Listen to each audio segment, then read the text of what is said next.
Dengue পরিস্থিতির আরও খবর জানাবো। পটুয়াখালী ও গাজীপুর থেকে যোগ দিচ্ছেন আমাদের সহকর্মীরা। শুরুতেই পটুয়াখালী থেকে যোগ দিচ্ছেন MK রানা।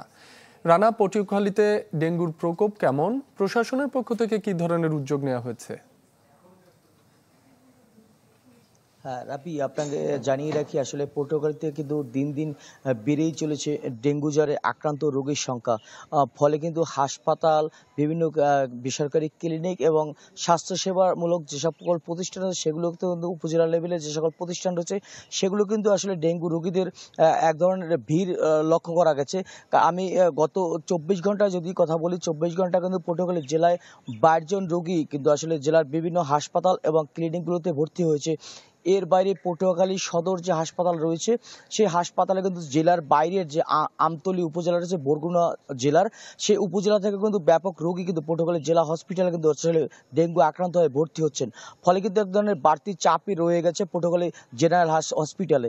রাব্বি, আরেকটু যদি জানিয়ে রাখি, আসলে প্রশাসনের তরফ থেকে এখন পর্যন্ত কোনো ধরনের উদ্যোগ কিন্তু দেখা যায়নি পটুয়াখালী জেলায়।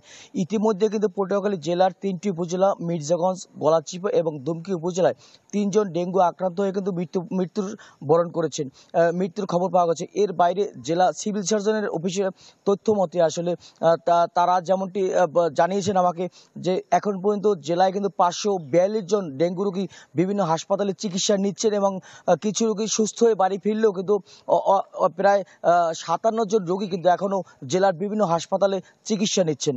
এর বাইরে পটুয়াখালী হাসপাতালের রোগীদের সঙ্গে কথা বলেছিলাম, তারা যেমনটি জানিয়েছেন ডেঙ্গু কোনো ভিন্ন কোনো ওয়ার্ড না থাকা কিন্তু সাধারণ রোগীদের মাঝে কিন্তু আসলে ডেঙ্গু রোগীদের চিকিৎসা করা হচ্ছে। এর ফলে কিন্তু মশারি না ব্যবহারে কিন্তু সাধারণ রোগীদের মাঝে এক ধরনের উৎকণ্ঠা বিরাজ করছে। রাব্বি, এই ছিল পটুয়াখালী থেকে সর্বশেষ। রানা, আপনাকে ধন্যবাদ। এবার গাজীপুরের খবর জানতে চলে যাচ্ছি আমাদের আরেক সহকর্মী রফিকুল ইসলাম খানের কাছে। রফিক, গাজীপুরে ডেঙ্গুর প্রকোপ কেমন? জনসচেতনামূলক কি ধরনের কর্মকাণ্ড নেওয়া হয়েছে? রাব্বি, রাজধানীর পাশের জেলা গাজীপুর, এই জেলায় কিন্তু পাল্লা দিয়ে ডেঙ্গু রোগীর সংখ্যা বাড়ছে। গত 24 ঘন্টায় কিন্তু 8 থেকে 10 জন রোগী শহীদ তাজউদ্দিন আহমদ মেডিকেল কলেজ হাসপাতালের যে ডেঙ্গু ওয়ার্ড রয়েছে সেখানে ভর্তি হয়েছে। তো যে রোগীগুলো আসলে তাজউদ্দিন মেডিকেল কলেজ হাসপাতালে আসছে সেই সংখ্যাটা কিন্তু আমরা জানতে পারছি। এর বাইরে কিন্তু যে সমস্ত রোগী আসলে বিভিন্ন বেসরকারি হাসপাতাল এবং ক্লিনিকে যারা শনাক্ত হচ্ছেন তাদের সংখ্যাটা কিন্তু আসলে জানা যাচ্ছে না, কেন তারা কিন্তু কোনো হাসপাতাল ভর্তি হচ্ছে না। শনাক্ত হওয়ার পরই কিন্তু বাসায় তারা চিকিৎসা নিচ্ছেন। এই সংখ্যাটা আসলে সংখ্যাটা গণনার বাইরে থাকছে। তো আমরা যেটি দেখছি, দেশের সবচেয়ে বড় city corporation Gazipur city corporation, এই সিটি কর্পোরেশনে কিন্তু যারা আক্রান্ত হচ্ছে তাদের সংখ্যাটা বেশি। তো আমরা আসলে তেমন কোনো উদ্যোগ দেখছি না প্রশাসনের পক্ষ থেকে ডেঙ্গু নিয়ন্ত্রণের জন্য। মশক নিধনের যে ওষুধ দেওয়ার কথা সেটি কিন্তু দেখছি না।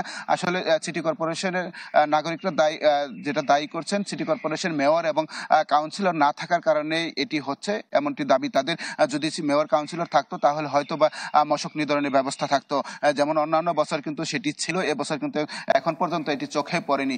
তো যারা আক্রান্ত হচ্ছে তারা কিন্তু অধিকাংশ গাজীপুর সিটি কর্পোরেশন, টঙ্গী, কোনাবাড়ি ও সদর এলাকার লোকজন। আর তাছাড়া যে সমস্ত উপজেলা রয়েছে সেই উপজেলার সংখ্যাটা কিন্তু কম, যে কারণে ধারণা করা হচ্ছে যারা সিটি কর্পোরেশনের বাসিন্দা এখান থেকে কিন্তু আক্রান্ত সংখ্যাটা বেশি, এবং এই জন্য প্রয়োজনীয় পদক্ষেপ নেওয়ার জন্য গাজীপুরবাসী আহ্বান জানিয়েছেন যাতে করে ডেঙ্গু রোগী আর মহামারী আকার ধারণা করে যেন প্রয়োজনীয় পদক্ষেপ যেন নেওয়া হয়। এই ছিল এখান থেকে সর্বশেষ খবর।